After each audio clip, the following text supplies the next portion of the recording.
함께 나눌 하나님 말씀은 고린도전서 7장 17절부터 24절까지 말씀입니다. 제가 가진 성경으로는 신약성경 275쪽입니다.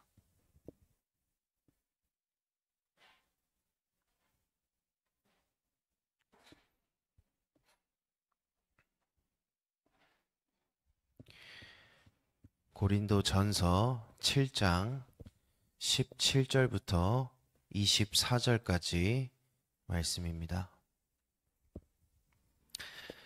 한 절씩 교독하도록 하겠습니다. 오직 주께서 각 사람에게 나눠주신 대로 하나님이 각 사람을 부르신 그대로 행하라. 내가 모든 교회에서 이와 같이 명하노라.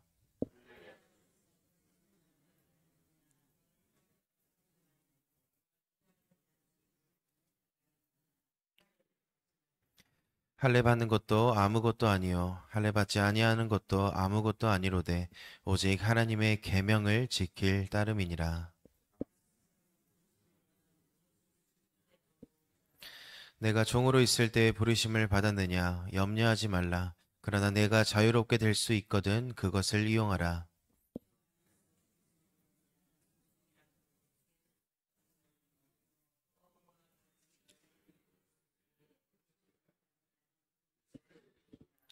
너희는 값으로 사신 것이니 사람들의 종이 되지 말라. 형제들아 너희는 각각 부르심을 받은 그대로 하나님과 함께 거하라. 아멘. 네, 우리가 지난 시간에 고린도전서 6장 이 후반부의 말씀을 보면서 이 그리스도인의 자유에 대해서 바울이 이 고린도 교인들에게 권면하는 그 말씀을 나눴습니다. 바울이 말합니다. 모든 것이 내게 가하나 다 유익한 것이 아니고 모든 것이 내게 가하나 내가 무엇이든지 얽매이지 아니하리라. 이 그리스도인은 예수님의 구속의 은혜로서 이 율법으로부터 또 죄의 값으로부터 자유함을 얻었습니다. 그러나 그 자유는 하나님 말씀 안에서의 자유입니다. 바울이 6장 20절 말씀 마지막 절에 이렇게 말합니다. 값으로 산 것이 되었으니 그런즉 너희 몸으로 하나님께 영광을 돌리라. 값으로 사신 우리, 그리고 우리의 몸은 하나님의 거룩한 이 그리스도의 지체가 됩니다. 그래서 우리는 하나님께 영광을 돌리고 우리의 삶이 이 말씀을 기준으로 살아야 함을 바울이 6장에서 강조했던 것입니다. 오늘은 고린도전서 7장 이 내용들을 볼 텐데요. 오늘 본문은 이 고린도 교회 안에서 실제적으로 터져나온 이 삶의 질문들을 다루고 있습니다. 결혼의 문제, 이혼의 문제, 독신의 문제. 당시 고린도 교회는 이런 질문들로 혼란 가운데 있었습니다. 한쪽에서는 영적인 이유로 결혼의 그 관계를 부정하는 사람도 있었고, 또 다른 쪽에서는 이 자유를 오용해서 무분별한 어떤 관계들을 정당화시키기도 했습니다. 이런 상황에서 바울은 매우 구체적이고 실질적인 권면을 하게 됩니다.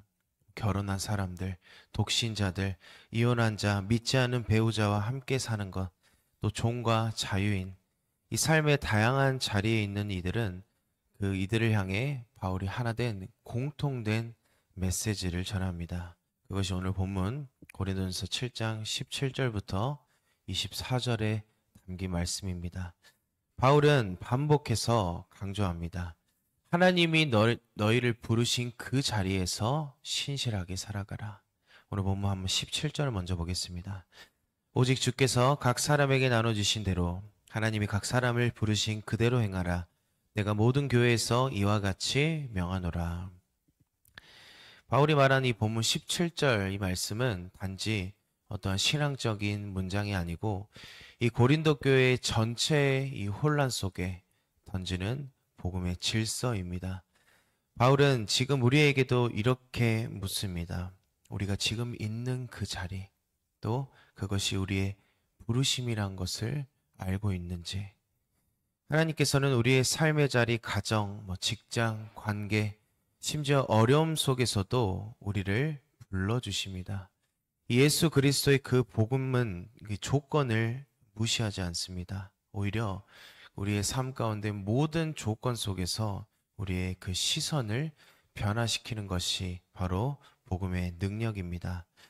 우리는 늘 좋은 상황과 환경으로 바뀌기를 원합니다. 바울도 한편으로는 그것을 인정합니다. 그래서 21절에 보면은 너희가 자유할 수 있거든 그렇게 하라 라고 말합니다. 하지만 바울이 강조하는 것은 다릅니다. 형편과 상황과 어떠한 관계, 처지보다 더 중요한 것은 그 모든 상황 속에서 그 부르심의 그 자리 가운데 하나님과 동행하고 있느냐라는 것입니다. 결국 바울은 이 수많은 고린도 교인들에게 질문합니다. 질문에 대답을 합니다. 이 17절 하반절에 보면 내가 모든 교회에서 이와 같이 명하노라. 바울이 이런 말을 하는 것은 어떤 의미입니까? 지금 바울의 이 말은 단지 고린도 교인들 뿐만 아니고 모든 교회야 모든 세대에 적용이 되는 이 복음의 원칙이라는 것입니다. 그러면 바울이 말하는 그 내용에 대해서 한번 보겠습니다. 18절부터 20절까지의 내용입니다. 바울이 두 가지의 예를 들게 됩니다. 하나는 할례와 무할례, 다른 하나는 종과 자유인입니다. 이 두 가지의 공통점은 모두 당시 사회에서 삶의 정체성과 위상을 결정짓는 기준이 되었다는 것입니다. 먼저 첫 번째로 할례와 무할례자를 한번 보겠습니다. 본문 18절입니다. 할례자로서 부르심을 받은 자가 있느냐? 무할례자가 되지 말며 무할례자로 부르심을 받은 자가 있느냐? 할례를 받지 말라. 바울이 왜 지금 도대체 이러한 말을 한 것일까요? 이 할례라는 것은 당시 유대인들에게 할례는 단순한 어떤 종교 의식이 아닙니다. 그것을 넘어서서 아브라함의 언약의 징표였고 또 하나님의 백성이라는 어떠한 민족적이고 신앙적인 이 정체성의 핵심이었습니다. 그런데 바울이 지금 그렇게 중요한 것으로 여겨지던 할례에 대해서 지금 뭐라고 말하고 있습니까? 그 할례 아무것도 아니다. 이 의미가 무엇입니까?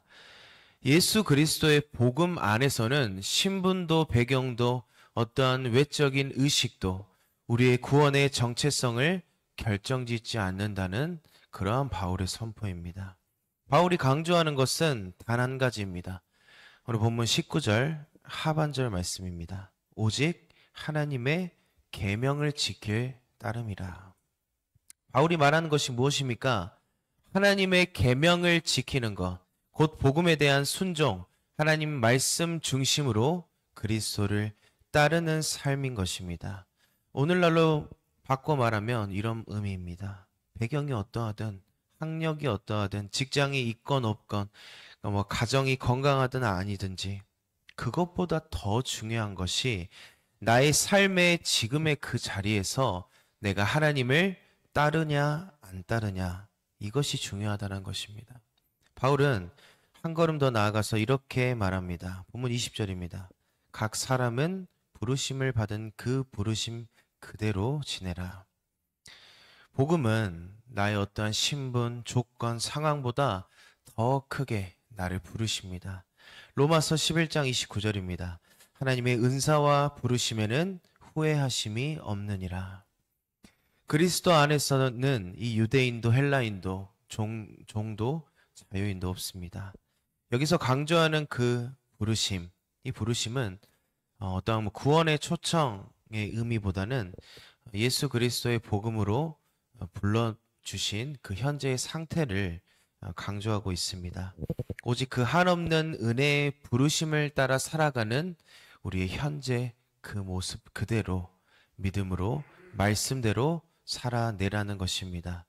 두 번째는 종과 자유인입니다. 바울은 종에 대해서 이렇게 말합니다. 종으로 있을 때 너희가 부르심을 받았느냐? 염려하지 말라. 이 말은 오늘날로 치면 이런 말입니다. 내가 불리한 조건에서 신앙생활 시작했느냐? 괜찮다. 하나님은 그 자리에서도 너를 부르셨다. 자유인이 될 수 있으면 되라고 바울은 말합니다. 하지만 이어서 놀라운 바울의 고백이 있습니다. 본문 22절입니다. 주 안에서 부르심을 받은 자는 종이라도 주께 속한 자유인이요 또 그와 같이 자유인으로 있을 때 부르심을 받은 자는 그리스도의 종이니라. 여기서 바울이 이 그리스도의 정체성을 반대로 이야기를 합니다. 세상에서는 종이지만 그리스도 안에서는 자유인입니다. 세상에서는 자유하지만 그리스도 안에서는 주님의 종이 된다는 것입니다. 이 말은 결국에 무엇을 의미하냐면 너희의 진짜 신분, 너희 진짜 신분은 그리스도 안에 있는 자라는 것입니다. 그리고 바울이 말합니다. 너희는 값으로 사신 것이니 사람들의 종이 되지 말라. 우리는 그리스도의 피값으로 산 존재들입니다. 그렇다면 이제 우리의 삶의 기준은 사람의 기준, 이 세상의 기준에 얽매이지 않아야 합니다. 나를 정체성으로 가두는 것도 어떤 조건으로 나를 구속하는 것도 복음 앞에서는 우리가 모두 내려놓아야 한다는 것입니다. 바울은 이 복음의 메시지를 이렇게 마무리합니다. 24절입니다. 형제들아 너희는 각각 부르심을 받은 그대로 하나님과 함께 거하라. 여기서 가장 중요한 단어는 하나님과 함께입니다. 바울은 무조건 머물고 거하라고 하지 않습니다. 그 자리에 하나님께서 함께 계시는 것을 강조합니다. 지금 우리가 살고 있는 우리의 삶, 결혼 생활, 가정, 직장, 혹은 오늘 이 7장에서 말하고 있는 독신의 삶, 상실의 자리, 기쁨의 자리, 그 모든 자리에서 하나님께서 함께 하시는 그 확신을 가지고 거하라는 것입니다.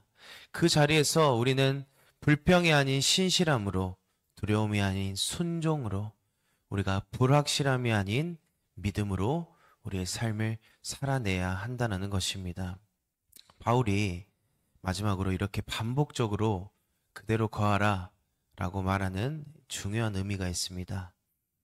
그것은 바로 지금이 임박한 때이기 때문입니다. 오늘 본문 7장 26절에 말합니다. 내 생각에는 이것이 좋으니 곧 임박한 환난으로 말미암아 사람이 그냥 지내는 것이 좋다. 그리고 29절에도 이렇게 말합니다. 형제들아 내가 이 말을 하노니 때가 단축되었으므로. 31절에 뭐라고 말합니까? 세상의 형적은 지나감이라. 바울이 7장에서 이 말을 하는 것은 단순한 말세에 대한 의미, 종말론적인 경고가 아닙니다. 바울은 삶의 모든 선택 앞에서 지금이 무한한 가능성의 그 시간이 있는 것이 아니고 하나님의 나라를 준비해야 할 결정적인 때라는 것을 지금 말하고 있는 것입니다. 그래서 이 7장에서 고린도 교인들이 질문했던 것들, 결혼의 문제, 독신의 문제, 재산을 가지고 있든지 없든지, 종이든지 자유인이든지 이 모든 것은 지나가는 세상의 형적일 뿐이라는 것입니다. 그렇기 때문에 그리스도인은 무엇을 바라봐야 합니까? 영원한 하나님의 나라를 바라보며 살아가야 한다는 이 바울의 절박한 메시지가 담겨 있는 것입니다. 바울이 지금 이렇게 질문합니다. 지금 너는 부르심의 그 자리에서 무엇을 하고 있는가? 우리가 그 자리를 벗어나려 하기 전에 그 자리에서 하나님 나라를 어떻게 준비하고 있는지 오늘 말씀을 통해서 우리가 생각해 보아야 합니다. 그래서 바울은 단지 머물라라는 말을 하는 것이 아닙니다. 그 자리에서 방향을 설정하라는 것입니다. 하나님께 향한 방향, 임박한 그 날을 준비하는 방향, 내 삶의 전체가 하나님 나라를 향해 정렬되도록 그 자리에서 신실하게 살아내라는 것입니다. 결론입니다. 고린도전서 7장은 이 복음이 현실에 뿌리내리는 방식이 무엇인지를 보여줍니다. 우리가 상황을 바꾸는 것, 나의 환경을 바꾸는 것, 그것보다 더 중요한 것은 우리가 부르심에 합당한 삶, 우리의 삶을 믿음으로 신실하게 살아내는 것입니다. 우리의 삶 속에서 때로는 내 자리가 만족스럽지 않을 수 있습니다. 하지만 하나님께서 말씀하십니다. 내가 너를 그 자리에 불렀고 나는 그때에도 너와 함께 있다. 우리를 부르신 하나님의 부르심을 늘 기억하고 우리에게 주어진 자리에서 늘 주님과 동행함으로 신실하게 믿음으로 승리하는 저와 성도님들 되시기를 소망합니다. 기도하겠습니다. 거룩하신 하나님 아버지, 우리가 살아가는 이 자리를 주님의 부르심의 자리인 것을 우리가 늘 기억하게 하시고, 불만보다 순종을, 비교보다 감사와 신실함을 우리가 선택해서 늘 주님의 자녀로서 주어진 자리에서 하나님께 영광 돌리며 성령님과 함께 오늘을 살아가는 자가 되게 하여 주시옵소서. 다시 오실 예수님 이름으로 기도드리옵나이다. 아멘.